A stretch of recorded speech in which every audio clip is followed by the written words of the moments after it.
Hello everyone, I am Pawan sir from Pawan sir commerce English classes. आज हमारा subject है account और account में हम टॉपिक पढ़ेंगे कंपनी के बारे में। आपने सुना है, पढ़ा हुआ है अच्छे से, लेकिन यहाँ पे उसमें एंट्रीज होती है। उस एंट्रीज को हम किस प्रकार से करेंगे उसके बारे में आपको अच्छे से समझाया जाएगा। तो मैं आपको आज इस पार्ट में बताऊंगा रूल्स, कंपनी के रूल्स क्या होते हैं, एंट्री कैसे की जाती है। सेकेंड पार्ट में आपको बताया जाएगा कि न्यूमेरिकल्स को कैसे हम सॉल्व करेंगे। तो इस वीडियो को आप प्लीज लास्ट तक देखें, एंड तक देखें, क्योंकि इस वीडियो के थ्रू आपको कंपनी में हो रही एंट्रीज के रूल्स को अच्छे समझाया जाएगा। उन रूल्स को आप समझेंगे, याद करेंगे और आसान ट्रिक में आपको समझाऊंगा। तो आइए गाइस, हम देखते हैं बोर्ड पर। हमारे पास आज सब्जेक्ट है अकाउंट है और टॉपिक है कंपनी। कंपनी के अंदर क्या होता है कि हम कंपनी है और कंपनी द्वारा शेयर्स को पब्लिक में मतलब कि मार्केट में इश्यू किया जाता है। जब शेयर्स को हम इश्यू करते हैं तो पब्लिक के द्वारा जो हमें पैसे रिसीव होते हैं, अमाउंट रिसीव होती है, वो एज अ इंस्टॉलमेंट रिसीव होती है। वन टाइम भी होती है, ऐसी बात नहीं है। बट अभी हम यहाँ पे टॉपिक कर रहे हैं कंपनी, तो कंपनी के अंदर हम लोग इंस्टॉलमेंट के बेस पे हम समझेंगे इस चीज को। तो आप समझेंगे कि भाई हमने यहाँ पर कंपनी के शेयर्स को पब्लिक में इश्यू कर दिया। इश्यू करने के बाद अब पब्लिक से हमें किस प्रकार से अमाउंट रिसीव होगी उसके बारे में हम समझते हैं। तो यहाँ पे क्या है, इंस्टॉलमेंट में हमारे पास कुछ चीज दी गई है। सबसे पहले हमारे पास आता है आवेदन। आवेदन पत्र होता है जिसे हम बोलते हैं एप्लीकेशन। देन इसके बाद हम चलेंगे तो हमारे पास आता है आवंटन। आवंटन होता है जिसे हम बोलते हैं अलॉटमेंट। देन हम चलेंगे तो ये सब आप देख रहे हैं, ये एक नाम नहीं है, ये हमारे पास दी गई इंस्टॉलमेंट है। इस बेस पे हम कंपनी जो होती है वो पब्लिक से अमाउंट को रिसीव करती है। आवंटन के बाद में हम देखेंगे तो यहाँ पे अब कॉल्स आती है। कॉल्स को डिवाइड करते हैं अलग अलग बेस पर। फर्स्ट कॉल है, सेकेंड है, थर्ड, फोर्थ, जब तक कि हमें कंपनी की इश्यू किए गए शेयर्स की अमाउंट रिसीव पूरी ना हो जाए। सपोज दैट हमने यहाँ पे फर्स्ट कॉल मतलब प्रथम याचना, जिसे हम फर्स्ट कॉल कहते हैं।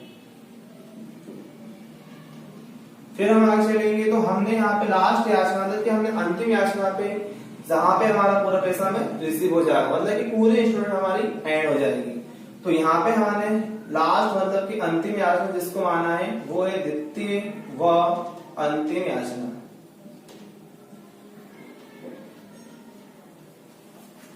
It means second and final call.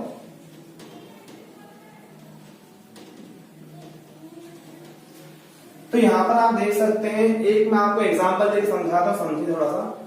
जैसे हमने 40,000 रुपीज के शेयर्स मार्केट में हमने इश्यू किए। अब मार्केट के द्वारा हमें यहाँ पे अमाउंट रिसीव हो रही है। मार्केट से हमें फर्स्ट टाइम अलॉटमेंट पर एप्लीकेशन पर 20,000 हमें रिसीव हो गए।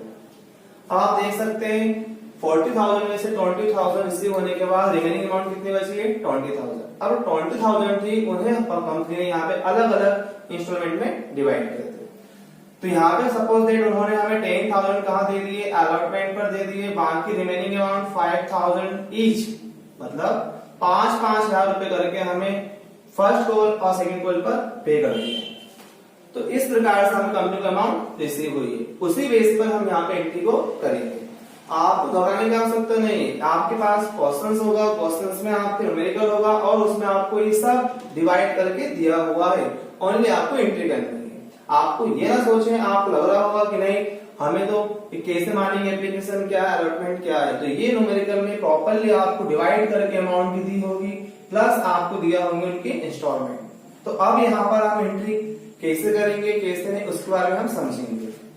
देखिए ध्यान से, हमारे पास हर एक इंस्ट्रूमेंट की 2 एंट्री होती है। तो अब यहाँ पर हम देखेंगे इंस्टॉलमेंट की एंट्री किस प्रकार से होती है, कैसे की जाती है। तो आप ध्यान से देखना, समझना, बहुत इजी ट्रिक है। जहां पर जितनी भी आप देख रहे हैं इंस्टॉलमेंट जो आपको दी गई है, ये कितनी है, 4 इंस्टॉलमेंट से। अब हर एक की एंट्री कितनी होती है, 2 होती है। अब 2 कैसे होती है समझेंगे आप। फर्स्ट है एप्लीकेशन। इसमें सबसे पहले हमें अमाउंट क्या होगी, रिसीव होगी, क्योंकि सबसे पहले हमारे पास पैसा आएगा। देन इस अमाउंट को रिसीव हो जाने के बाद इस अमाउंट को हम करेंगे ट्रांसफर हमारे कैपिटल अकाउंट। फिर हम चलेंगे आगे, तो अगली इंस्टॉलमेंट कौन सी दी गई है, अलॉटमेंट दी गई है। इसकी एंट्री कितनी होंगी, 2 होंगी। अलॉटमेंट में हमारे पास सबसे पहले हम क्या करेंगे, पब्लिक से अमाउंट को मांग करेंगे, मांग मतलब ड्यू हो जाता है। फिर हम आगे बढ़ेंगे, पब्लिक से अमाउंट हम ड्यू करेंगे, तो ड्यू करने के बाद पब्लिक उस अमाउंट को हमें पे करेगी, जिसे हम क्या बोलेंगे, रिसीव बोलेंगे। सेम लाइक है, अब आप देखेंगे तो ऐसे फर्स्ट कॉल दिया हुआ है और फर्स्ट कॉल में हमारे पास 2 एंट्री होगी।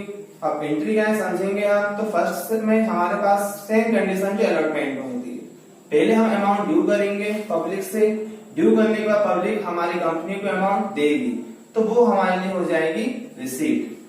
सेम ऐसे आपको दिया हुआ लास्ट कॉल में, सेम हम यहाँ करेंगे, सबसे पहले हमारे पास हम पब्लिक से अमाउंट ड्यू करेंगे, देन पब्लिक हमें मतलब कंपनी को उसके अमाउंट को पे करेगी, तो वो क्या हो जाएगी, रिसीट हो जाएगी। ये कंडीशन तब तक चलती रहती है जब तक कि सारी अमाउंट रिसीव ना हो जाए।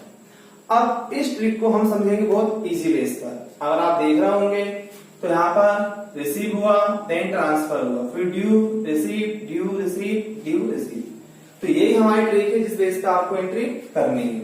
तो आपको ध्यान देना है, सबसे पहले जो एंट्री होगी वो किसकी होगी, रिसीव की होगी। इसके बाद एंट्री किसकी होगी, ट्रांसफर की होगी। फिर हम आगे बढ़ेंगे, ड्यू अमाउंट करेंगे, फिर हम करेंगे रिसीव, फिर अमाउंट हम ड्यू करेंगे, फिर बाद में होगा रिसीव, ड्यू करेंगे और फिर होगा रिसीव। ये तब तक चलता रहेगा जब तक कि हमें हमारी कंपनी की सारी अमाउंट रिसीव ना हो जाए। तो यही हमारे एंट्री करने का तरीका है। फर्स्ट पे रिसीव होना है, सेकंड पे transfer, third due, fourth receive, फिर ड्यू, फिर रिसीव करेंगे, फिर ड्यू होगा और फिर हम रिसीव करेंगे।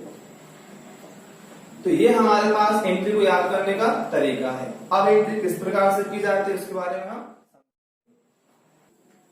तो अब आप यहाँ देखेंगे हम एंट्री किस प्रकार से करते हैं। ट्रिक मैंने आपको बता चुका हूँ, फर्स्ट रिसीव हो गई, transfer, due receive, due receive, due receive. कब तक चलना है, जब तक अमाउंट सारे समय में ना हो जाए। अब यहाँ पर हम एंट्री करेंगे, उसके लिए हमें फॉर्मेट चाहिए। फॉर्मेट में आप देखेंगे सबसे ऊपर लिखा था in the books of company से, मतलब यहाँ पर हमारे पास कंपनी का एक नेम आपको दिया होगा वो लिखना है, ठीक। देन इसके बाद नीचे यहाँ लिखा होता है जर्नल एंट्री। आपको इसके बाद में जर्नल एंट्री यहाँ पे लिखनी है, एंट्रीज करेंगे क्योंकि एंट्री एक से ज्यादा है। अब ये बना हुआ है फॉर्मेट। फॉर्मेट में आप देख सकते हैं यहाँ पर हमारे पास 5 कॉलम, मतलब 5 कॉलम दिए गए हैं। फर्स्ट डेट का है, सेकंड पार्टिकुलर्स का है, थर्ड आईएफ है, लेटर होगा, फोर्थ है अमाउंट डेबिट और लास्ट दिया 5th नंबर पे अमाउंट क्रेडिट का। तो अब यहाँ पर हम इस कॉलम के अंदर एंट्री करेंगे, एंट्री किस टाइप से होगी उसको आपको देखना है। आप ध्यान दिया होगा, ट्रिक तो ये लिखी हुई है पर आप दोबारा देखेंगे तो रिसीव ट्रांसफर किसके लिए दिया गया है, एप्लीकेशन के लिए। ड्यू रिसीव किसके लिए दिया हुआ है, अलॉटमेंट के लिए। फिर आप देख सकते हैं इसके बाद कौन सी कॉल थी, फर्स्ट कॉल थी। ये सब उन्हीं का हमारे पास हमने शॉर्ट ट्रिक में उसको बनाया फॉर्मेट को। और लास्ट है सेकेंड फाइनल कॉल। अब यहाँ पर हम एंट्री करेंगे, सबसे पहले हम नंबर फर्स्ट एंट्री करेंगे, किसकी होगी, रिसीव की होगी। अगर आपके पास न्यूमेरिकल्स में डेट दी हुई है तो आप डेट का यूज करेंगे कॉलम के अंदर, नहीं है तो यहाँ पर हम 1 2 3 मतलब कंटिन्यू क्रम में एंट्रीज करेंगे। फर्स्ट एंट्री किसकी हो रही है, एप्लीकेशन की है, रिसीव की है। तो एंट्री क्या है सब देखेंगे समझेंगे। सबसे पहले हम लिखेंगे बैंक, रीजन, क्योंकि यहाँ पर कंपनी के अंदर जो भी आपके अमाउंट है मोस्टली किससे ट्रांजेक्शन होगा, बैंक से, चाहे आप अमाउंट रिसीव कर रहे हो चाहे आप पेमेंट कर रहे हो। तो फर्स्ट एंट्री किसकी हो गई, रिसीव की, तो क्या होगी, बैंक अकाउंट डेबिट। देन हम आएंगे 2 करेंगे, 2 में हम लिखेंगे एप्लीकेशन। आपको ध्यान देना है कि यहाँ पर आपका जो भी है एप्लीकेशन हो, अलॉटमेंट, कॉल कोई सी भी हो, बिफोर आपको उसकी यूज पहले करना क्या है, शेयर लगाना। शेयर कितने टाइप्स के होते हैं पता ही है, 2 होते हैं, इक्विटी और प्रेफरेंस शेयर। अभी यहाँ पर कोई शेयर दिया नहीं हुआ, अगर इक्विटी होगा तो हम इक्विटी शेयर लिखेंगे, प्रेफरेंस होगा तो हम प्रेफरेंस शेयर लिखेंगे। बट आपको शेयर लिखना कंपलसरी है, क्योंकि इस पूरी कंपनी के अंदर जो भी हमारा ट्रांजेक्शन होगा किसके बेस पे हो रहा है, शेयर बेस पे हो रहा है। तो यहाँ पर हम आएंगे लिखेंगे 2 शेयर और यहाँ पे लिखेंगे या फिर एप्लीकेशन। ये फर्स्ट एंट्री हमारी किसकी हो गई है, रिसीव की हो गई, एप्लीकेशन, देन यहाँ पर अकाउंट। एंट्री होने के बाद हमें अब चाहिए नरेशन। तो नरेशन क्या है समझेंगे अच्छे से। अब नरेशन क्या होता है पहले उस चीज को समझे आप। नरेशन मतलब ये होता है कि जो एंट्री हम कर रहे हैं या कर चुके हैं, उस एंट्री में हमने किस चीज का ट्रांजेक्शन किया है, क्या दिखाना चाह रहे थे। तो यहाँ पर हमने बताया आपको शॉर्ट ट्रिक में कि जो फर्स्ट एंट्री रिसीव की एप्लीकेशन की, मतलब एप्लीकेशन से हमें पैसा रिसीव हुआ। तो यहाँ पर हम आएंगे ब्रैकेट के अंदर, इसमें हम लिखेंगे नरेशन। तो यहाँ हम लिखेंगे being share application money. Money हमने यहाँ पे क्या करा हुआ है, रिसीव करा हुआ है। देन लिखेंगे हम रिसीव। तो बीइंग से एप्लीकेशन मनी रिसीव, ये हमारी एंट्री हुई है, साथ में उसका हमारा नरेशन होगा कि हमने एप्लीकेशन का पैसा प्राप्त किया। देन इसके बाद में हम एंट्री में जाने के बाद में यहाँ पर हम एक लाइन खींचेंगे ओनली पार्टिकुलर्स कॉलम के बीच में। अब हमारे पास सेकंड एंट्री, आप बहुत ध्यान से देखेंगे, ज्यादा कुछ याद करने की आपको आवश्यकता नहीं है। जो फर्स्ट एंट्री हमने करी हुई है एप्लीकेशन रिसीव की, वही आपकी ट्रांसफर की है। बस करना है क्या, आपको समझना है आपको। यहाँ पर हम देखेंगे टू मतलब क्या होता है, क्रेडिट साइड होता है, ठीक। तो यहाँ पर जो एप्लीकेशन लिखा हुआ क्रेडिट के अंदर, वो हमारा हो जाएगा डेबिट के अंदर। तो यहाँ पर हम आएंगे सेकंड नंबर पे ट्रांसफर की एंट्री हो रही है। यहाँ पर हम क्रेडिट से मतलब टू से इसे हम लेकर आ रहा है, डेबिट में लेकर आ रहा है। तो ये हो गया share application account debit. Amount जो भी आपको फिलअप करनी है, तो आप देख सकते हैं ये पहले का लिखा था to, it means that credit में लिखा हुआ था, हम कहां पर लेके आ गए उसे, अब डेबिट में लेकर आ गए। अब इसके बाद में हम फिर लिखेंगे टू के बाद में हम लिखेंगे शेयर कैपिटल अकाउंट।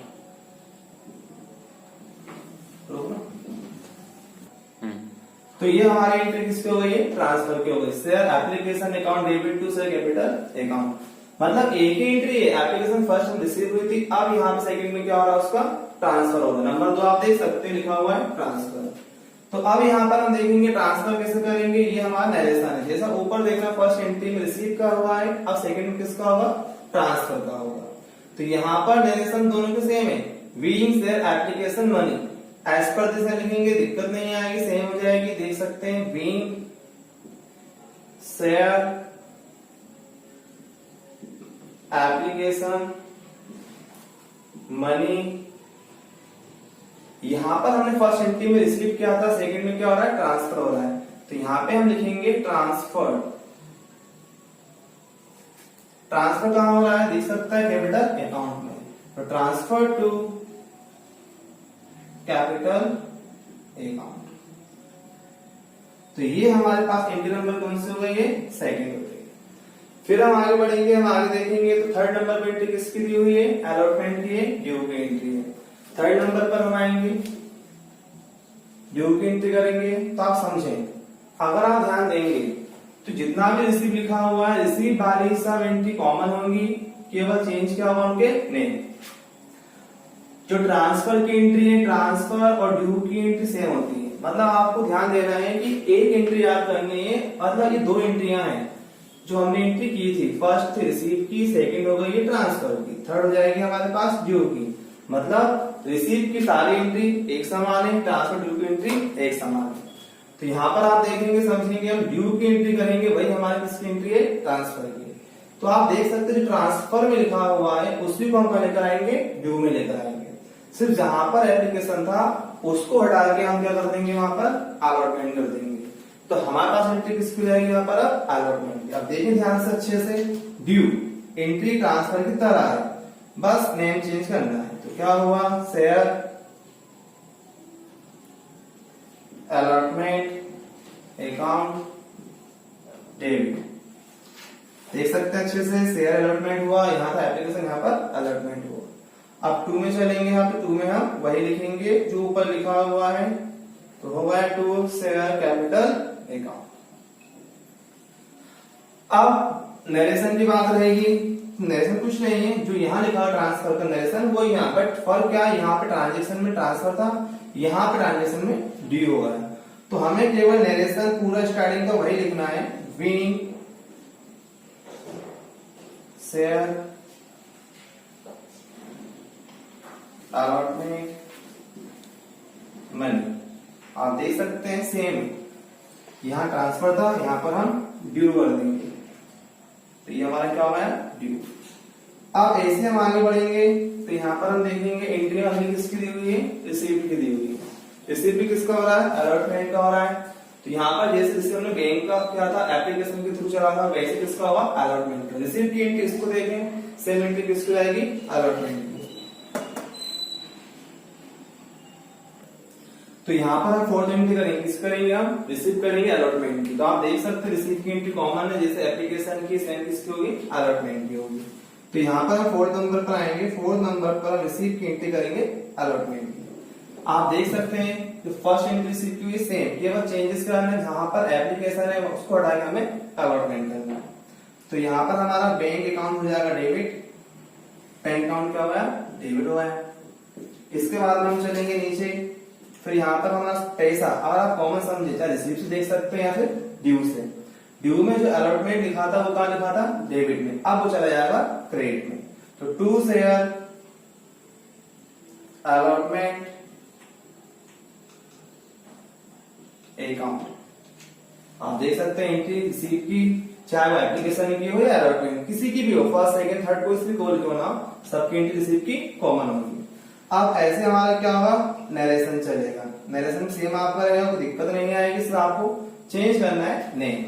तो यहाँ पर चलेंगे हम बैंक शेयर अलॉटमेंट मनी, क्या करना है यहाँ पर, हमें से रिसीव करना है। तो यहाँ पर हमारे पास हो जाएगा bank share allotment money receive. अब मैं आपको शॉर्टकट बताऊं नियम, अगर आप देखें तो केवल आपको स्टार्टिंग की दो एंट्री ध्यान रखनी है, रिसीव की और ट्रांसफर की। अभी मैंने आपसे कहा था जितनी भी रिसीव की एंट्री आपको दिख रही है सब कॉमन होंगी, केवल चेंज करना है कि आपको नेम। ड्यू की एंट्री, ट्रांसफर की एंट्री कॉमन है, चेंज करना है आपको नेम। एंट्री कॉमन है जबकि दोनों का ट्रांजेक्शन कैसा है, अलग अलग, ट्रांसफर का और ड्यू का। तो अब यहाँ पे हम आगे बढ़ेंगे, समझेंगे। तो अगली किसकी दी है, फर्स्ट कॉल की और सेकंड कॉल की दी है। कुछ नहीं करना है। नंबर 5 आप देख सकते हैं, नंबर 3 देखें आप, यहाँ पर नंबर 5 ड्यू की एंट्री करेंगे हम। हमें केवल इस अलॉटमेंट को हटाना है और यहाँ पे हमें फर्स्ट कॉल को लिखना है। तो ये हमारे एंट्री नंबर कौन सी हो गई है, 5th हो गई। आप देख सकते हैं जहां पर अलॉटमेंट था उसको हटाना है और हमें वहां पर रखना है फर्स्ट कॉल, मतलब एंट्री कॉमन है, केवल आपको नेम को चेंज करना है। तो एंट्री क्या हो गई, share first call account debit, to share capital account, being share first call money due. देख लिया आपने। अब सेम 6 नंबर की एंट्री करेंगे, किसकी होगी, रिसीव की एंट्री होगी। तो रिसीव की एंट्री आप अभी कहा था कॉमन है, सेम होती है, चाहे एप्लीकेशन हो चाहे अलॉटमेंट हो। तो यहाँ पर हम आएंगे, हमें कुछ नहीं करना है, जहां पर अलॉटमेंट दिया हुआ है उसको हमें हटाना है और हम यहाँ पर ड्यू के अलावा रिसीव पेमेंट किस करेंगे, हम फर्स्ट कॉल की करेंगे। जहां पर अलॉटमेंट लिखा था उसको हटा के हमने कर दिया है फर्स्ट कॉल। तो आप देख सकते हैं बैंक अकाउंट डेबिट हो गया, to share first call account, मतलब जो फर्स्ट कॉल ड्यू में डेबिट में था वो रिसीव में कहां पर आ रहा है, क्रेडिट में चला गया। नरेशन सेम रहेगा, बीइंग शेयर नाम चेंज करना है, फर्स्ट कॉल मनी रिसीव। ऐसे अगर हम आगे बढ़ेंगे तो ऐसे सेकंड कॉल दिया, थर्ड और फोर्थ क्यों ना हो, हमें हर जगह पर केवल यही करना है। अगर हम 7 नंबर की एंट्री देखेंगे वो भी किसकी है, ड्यू की। अब फिर हम यहाँ पे नाम चेंज कर देंगे, यहाँ पे क्या ले आएंगे हम, सेकंड कॉल। ठीक, हमें केवल नाम को अलग करना है और बाकी एंट्री हमारी कॉमन चलती हुई रहेगी। ऐसे हम यहाँ पर आएंगे, रिसीव में आएंगे, रिसीव में एंट्री सेम चलेगी, बस हमें केवल नेम को चेंज करना है, क्योंकि हम यहाँ पर अमाउंट रिसीव किसकी कर रहे हैं, सेकंड कॉल की। सारा सब कुछ वैसे का वैसे रहेगा, केवल आपको यहाँ पर नेम चेंज करना है। आप देख सकते हैं केवल 2 एंट्री याद करनी है, समझना उसी के लिए सब कुछ हो जाएगा। अब अभी मैंने आपको जो आज एंट्री बताई है, मैंने आपको सिंपल एंट्री बताई है, तो इसके बारे में आप समझेंगे, फिर मैं आपको एक सवाल दूंगा अगले पार्ट में। तो आप इस वीडियो को पूरा देखने के बाद लाइक करें, सब्सक्राइब करें, ताकि मैं आपको न्यूमेरिकल्स है उसके बारे में सिखाऊंगा। अभी तो रूल्स हमने कर रहे हो, अब प्रैक्टिस कैसे करेंगे उसके बारे में। ठीक है, have a nice day, thanks.